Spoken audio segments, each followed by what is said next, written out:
getting up to mischief in the outdoor storage room, I found a big old gem. Right as my ma walks in on me, to say there was drama within the household during this time was a bit of an understatement.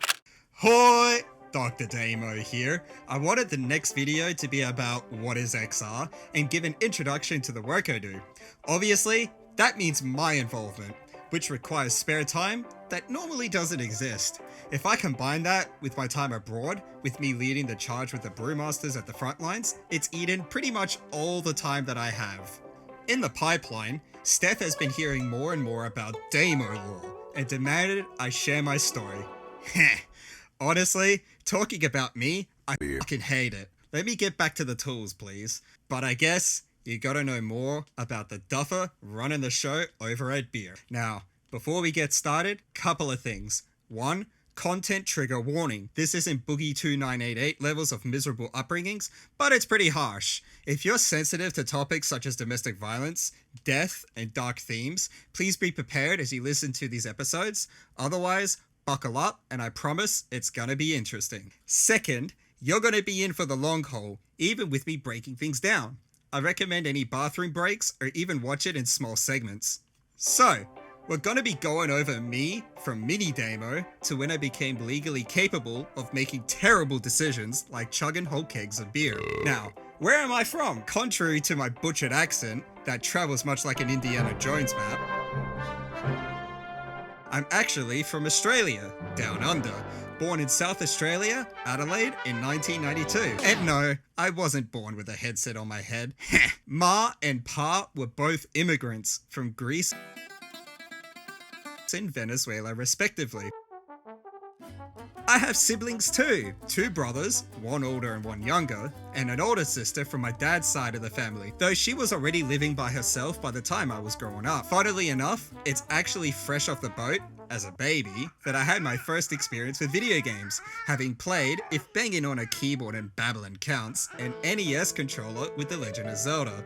That's Super Famicom for you guys over in Nippon. Guess I really did have the video game bug installed into me early on. Now, as mini Damo growing up, I was a hyperactive, energetic little shit, often tinkering with things and experimenting on devices, even without my parents say so, though the environment I grew up in wasn't exactly the most healthy. Pa was an extremely intelligent man, supposedly well versed in languages. Part of me would like to understand what might have happened to sour this outlook, but his attitude wasn't the best.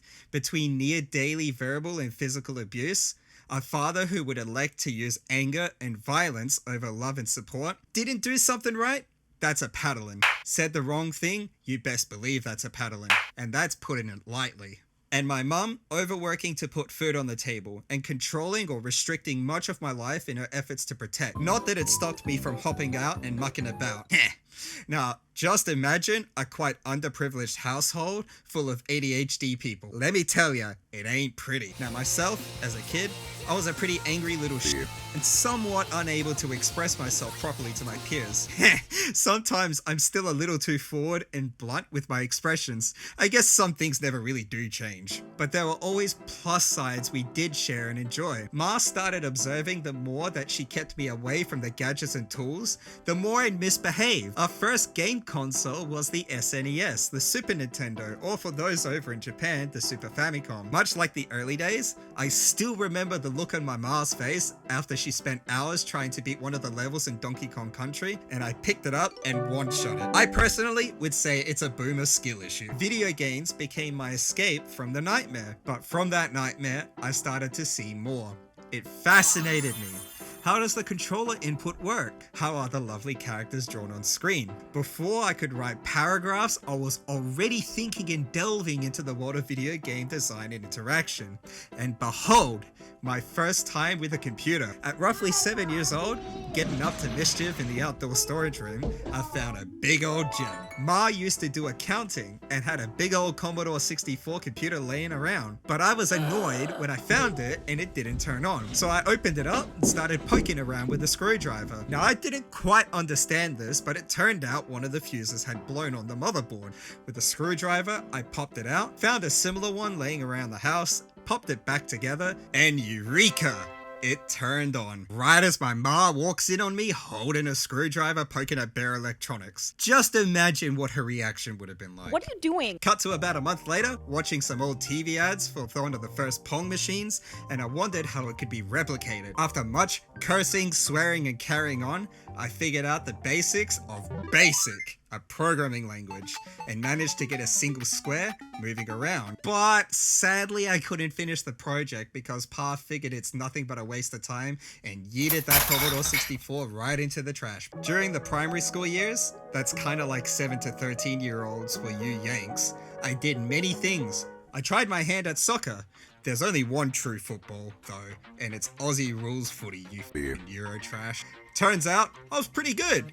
Reflexes sharp and decision-making skills excellent for goalkeeping. Till we moved to full-size goals, and me being gnome-sized kinda puts you at a disadvantage at that point. So, I better focused on the good stuff, learning how the world works around me. Turns out, I was exceptionally good at mathematics, sciences, and naturally, with anything computer-related. However, get me to work in English and literature, and I just fucking hated it. Me and my two brothers hopped schools quite a lot, mostly due to the intolerable bullying in the public school system. Though really, a good chunk of it is because of the crap that'd fly out of my mouth. And a good chunk of it is also because my dad hated the lack of enthusiasm the teachers had giving me something more challenging. Teachers suggested that me skipping grades might help with this.